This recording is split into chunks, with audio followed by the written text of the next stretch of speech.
April 19, 1967, Surveyor 3 landed on the moon in a crater of Oceanus Procellarum, the ocean of storms. With Surveyor's electronic eye, we viewed the lunar surface. With its mechanical arm, we dug a small, shallow trench in the lunar soil. Now, on November 14, 1969, 31 months after Surveyor's landing, men were leaving the Earth to land on the ocean of storms. Charles Pete Conrad, Richard Gordon, Alan Bean, the crew of Apollo 12, the second manned landing on the face of the moon. Their target, the site of Surveyor 3.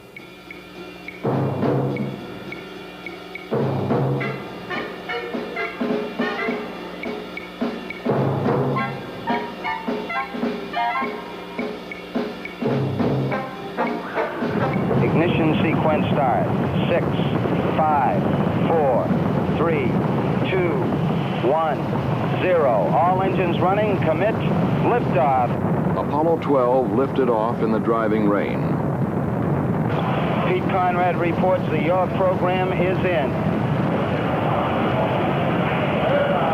Tower clear.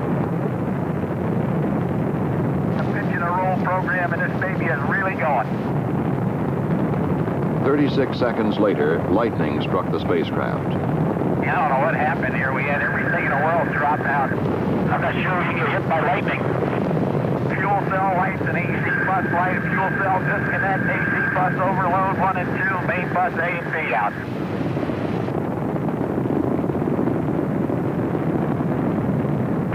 Okay, we're all organized again, John.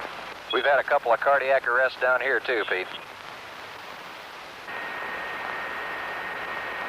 Hey, I'll tell you one thing, it's a first-class ride, Houston. You got a go orbit, you're looking good.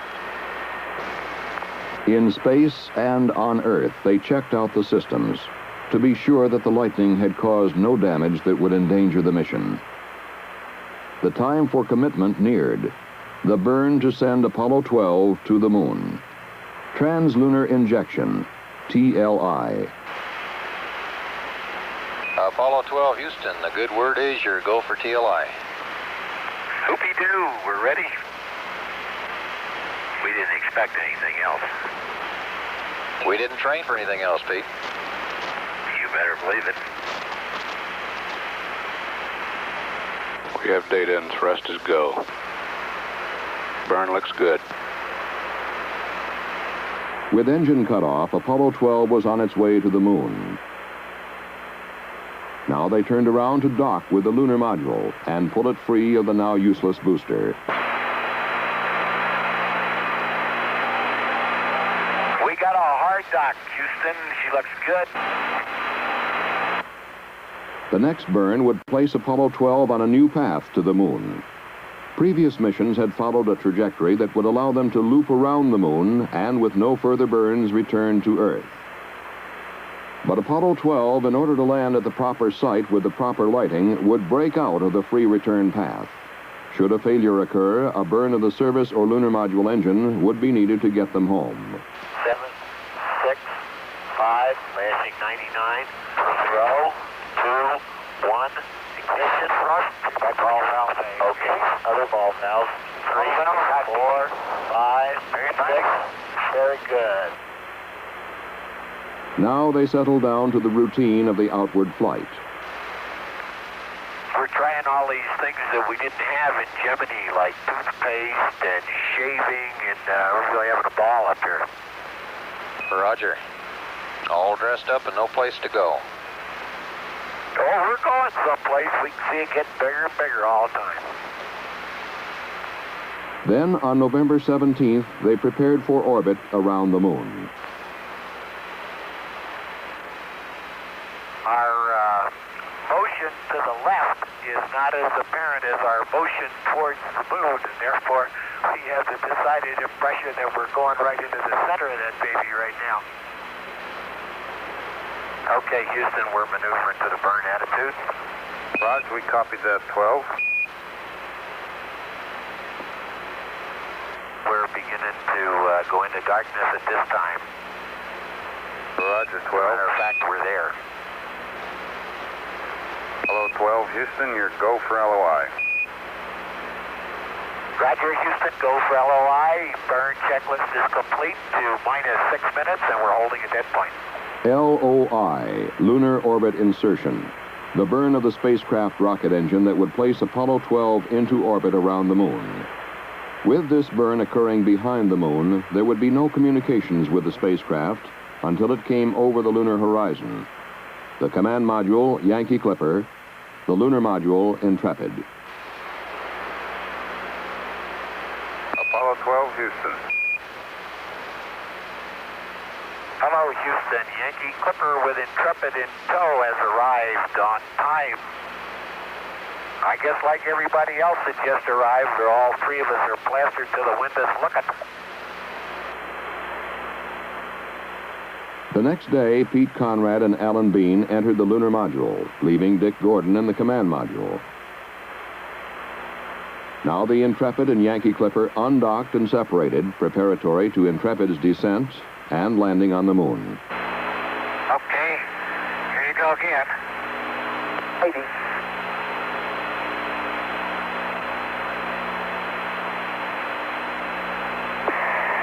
Back off, Dick.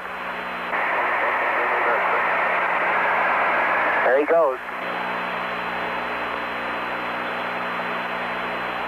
Hey, Houston, the sim's running pretty smooth today. Affirmative, Pete.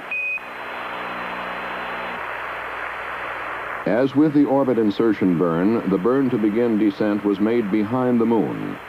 Mission Control again contacted Intrepid as it came over the horizon. Intrepid, Houston, how do you read? Hello, Houston, Intrepid. Roger, we read you loud and clear. We had a great DOI burn. And we just watched the first Earthrise, which was fantastic. The Surveyor 3 target was located in the middle of 5 craters arranged like a snowman. The upper crater, called Head Crater, the body, called Surveyor Crater. Surveyor 3 is located in this crater. The object, to land as close as possible to Surveyor Crater. Then at 50,000 feet, Intrepid's engine fired and began the landing sequence. Okay, we're out of 19,000 feet. I got some kind of a horizon out there. I got some craters too, but I don't know where I am yet. Okay. Standby for P-64. Okay. I'm trying to cheat and look out there. I think I see my crater. Hey, baby. I'm not sure. Coming through 7. Look at P-64, Pete. P-64. Hey, there it is. There it is. Son of a gun, right down the middle of the road. Outstanding. 42 degrees, Pete. Hey, it's targeted right for the center of the crater. Hey, look out there. I can't believe it. Amazing. Fantastic. 42 degrees, babe. Just keep talking. Glide it in. Coming down at about 99 feet a second. You're looking good. Intrepid, Houston, go for landing. Over 1. Roger, okay, Roger. 40 degrees, LPD, Pete. 40 degrees. That's so fantastic, I can't believe it. You're at 2,000 feet. Boys on the ground do okay. 1,800 feet up, 39 degrees. 38 degrees, 36 degrees. You're 1,200 feet, Pete. Okay, 1,000 feet coming down at 30. Looks good out there, babe. Looks good. 32 degrees. You're at 800 feet. 33 degrees. 600 feet. Gosh, hey, look at that crater right where it's supposed to be. Hey, you're beautiful. 240 coming down at 5. Hey, you're really maneuvering around. Yeah. Come on down, Pete. Okay. 10% fuel. 200 feet coming down at 3. Need to come on down. Okay. 180 feet. 9%. You're looking good. Gonna get some dust before long. 96 feet coming down at 6. Slow down the descent rate. 80 feet coming down at 4. You're looking good. 50 feet coming down. Watch for the dust. 40 coming down at 2. Looking good. Watch the dust. Coming down at 2 feet. You got plenty of gas. Plenty of gas, dude. Hang in there. 30 seconds. 18 feet coming down at 2. He's got it made. Come on in there. 24 feet. Contact light. Roger, copy contact. Pro. Yeah, pro. Okay. Storm off. Okay. I'll cycle these valves. You got your Send engine command over right off. Yep. The good thing we leveled off high. Yeah. And came down because I sure couldn't see what was underneath us once I got into that dust.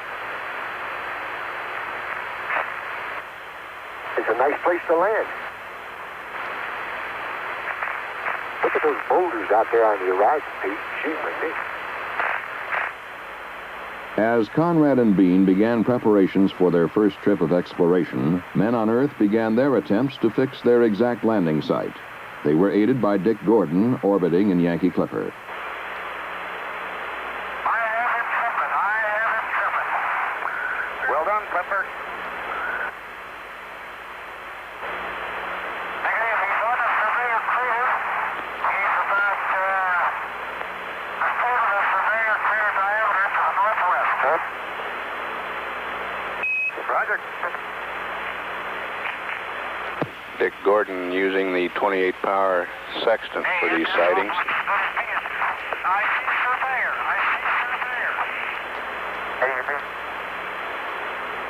Roger, Clipper. Good eyeball. Well done. A major goal of Apollo 12 had been accomplished. For before men can engage in meaningful lunar exploration, they must be able to select a precise site and get there. But now it was time to exit the Intrepid and begin the exploration and experiments. Conrad climbed out first.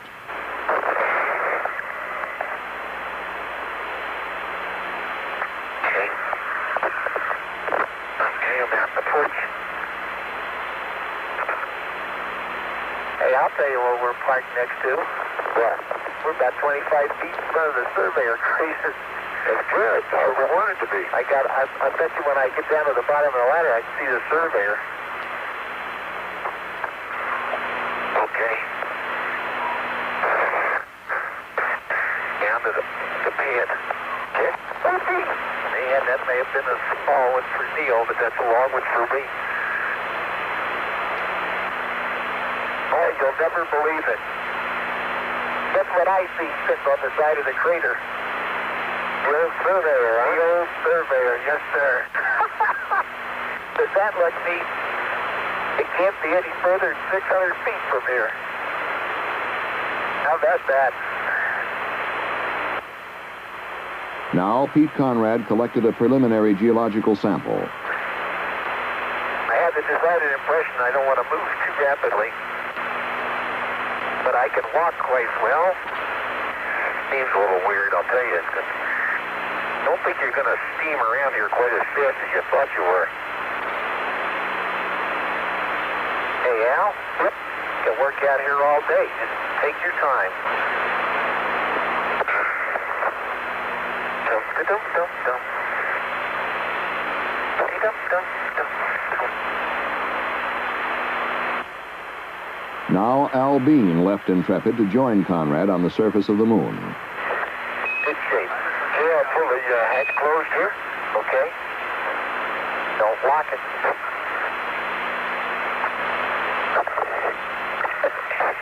And if I'd have landed 20 feet behind where I landed, we'd have landed right smack in that crater. Inadvertently, the television camera was pointed directly at the sun, causing the tube to burn out, the only unsuccessful aspect of the entire mission. Houston. Pete, go ahead. Okay. Yes, we have the flag up. Like I say, I hope everybody down there is as proud of it as we are to put it up. That's affirmative, Pete. We're proud of what you're doing. They prepared an experiments package to be left on the moon, an automated scientific station called ALSEP that would send information to Earth for a year, powered by a nuclear electric generator. Okay. And we'll offload the ALSEP, I guess. No. We ought to be able to move out with this thing. They moved to the site selected to set up the station. Hey, there's another one of those mounds over there. Where? Hey, you're right. What do you suppose they are? I don't know. It looks like a small volcano. They put together the experiment station. over from the limb. 600 feet, 700 feet. ALSEP, an acronym for Apollo Lunar Surface Experiments Package. Piece by piece, they assembled the station. Okay.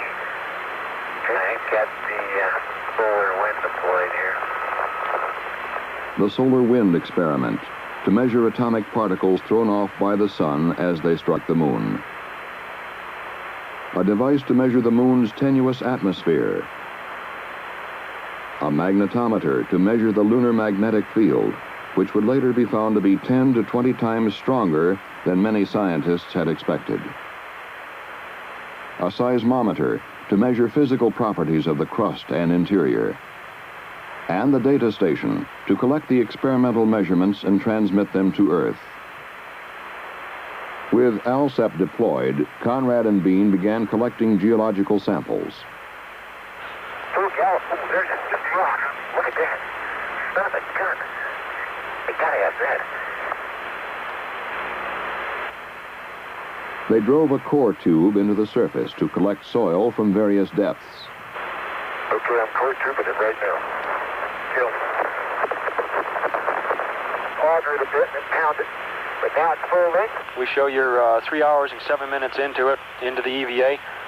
And we'd like you back to the LEM to start the closeout in 10 minutes. That's at 3 + 1/7. Had to smoke to get back to that LEM. We're a long way.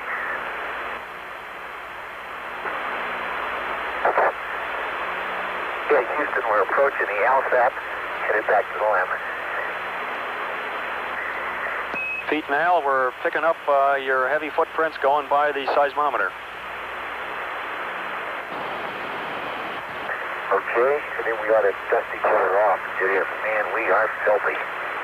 Okay, coming up the ladder. Gosh, you're shaking the whole mill. Sorry about that. Yankee Clipper, Houston. Hello, yes. Clipper here. Clipper, you were sort of the forgotten man for a little while. We're all eyes are on you now. We're with you. As Dick Gordon circled the moon, Pete Conrad and Al Bean rested for their next expedition. Their total time on the lunar surface had been just under 4 hours. 12.5 hours later, they went out again. Whoops, wrong step. Okay, Houston. Roger. Copy, Pete. Before they began their geological expedition to the surrounding craters and to Surveyor, they worked around the lunar module, getting ready the tools and containers they would need. We're putting the parts bag on Pete right now, Houston. Roger, we copy that. I wonder what happened since yesterday. I don't know. I think everybody learns a little. Okay.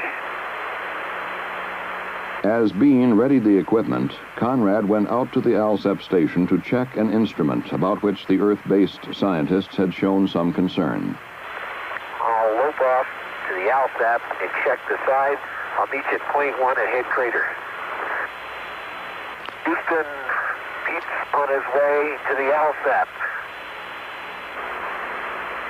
After Conrad checked the ALSEP experiments, they began the geological traverse, during which they would cover about a mile and take samples from 6 craters.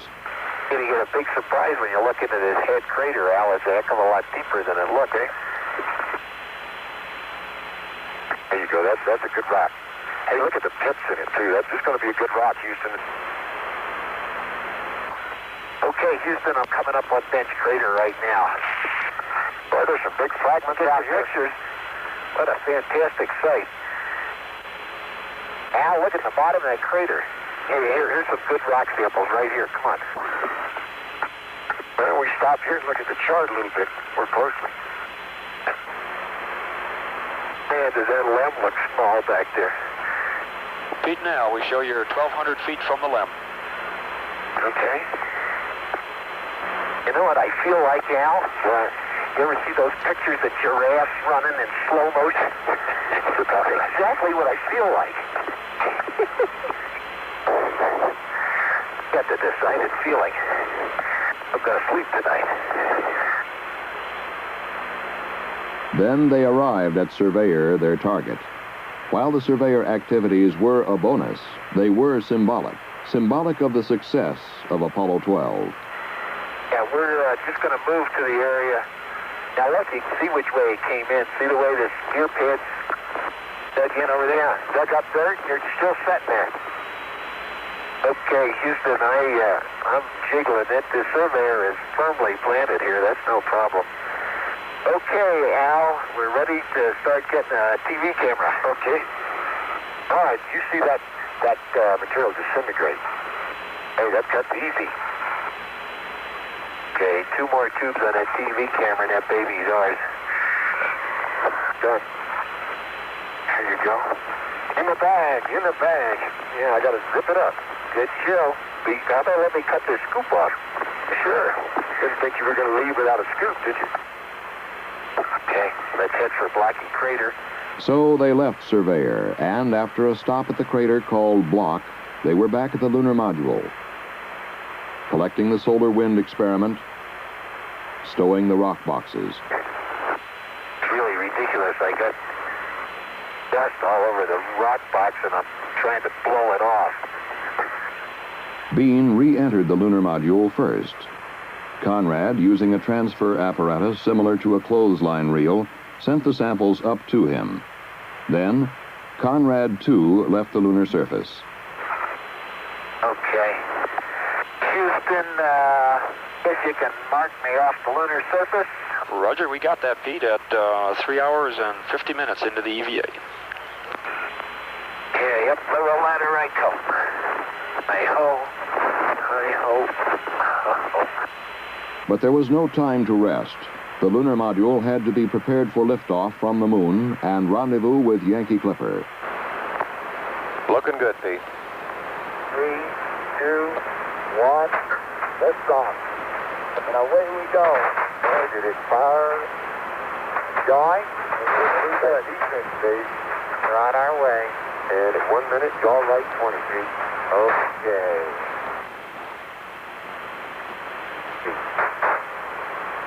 Good jumping. Everything looks good. Sure does. So they rose to their rendezvous, and from Dick Gordon and Yankee Clipper, Well, you sure look strange down there amongst all the sand dunes. All right. At half a mile, 19 feet a second.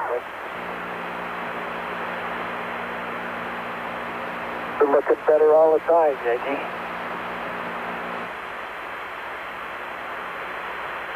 Okay, I'm down to 3 feet a second. Intrepid now station keeping with the Yankee Clipper. the two vehicles moved together for docking.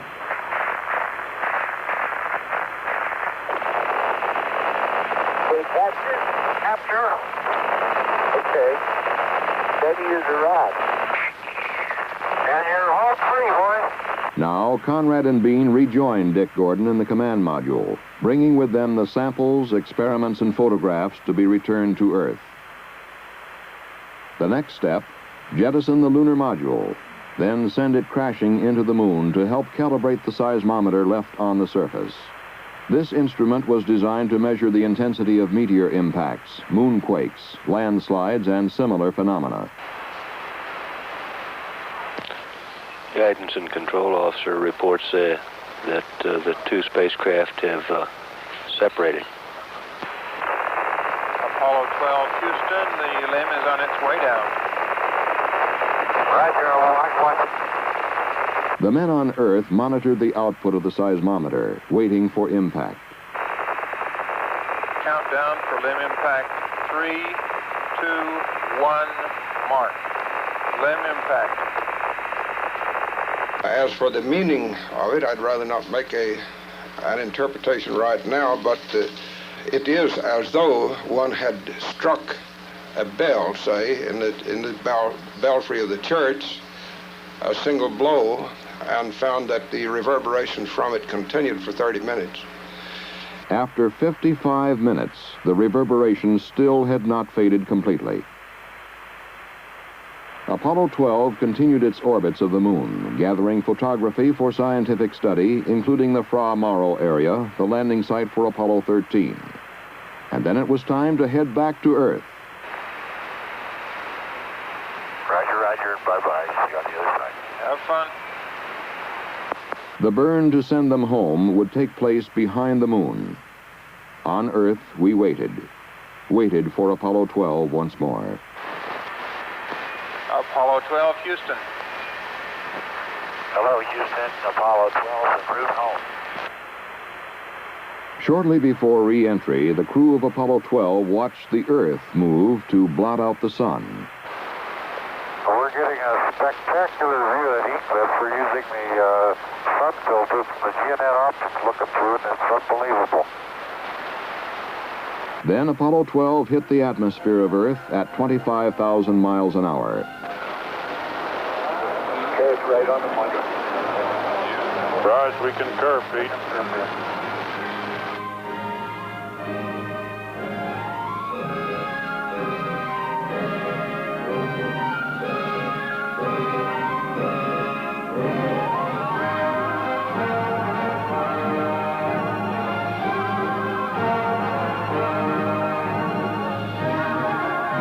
But the log of Apollo 12 does not end with splashdown. It only begins.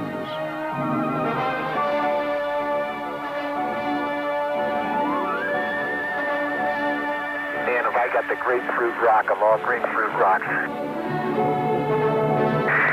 I'm looking at a rock that has all crystals in it. And on the moon, an experimental station called ALSEP sends back its data. Each experiment representing a milestone in our knowledge of the moon. The lunar ionosphere, alias side, has been turned on, and I'm very happy to say is functioning perfectly. The solar wind spectrometer has been functioning, of course, since the ALSEP has been turned on.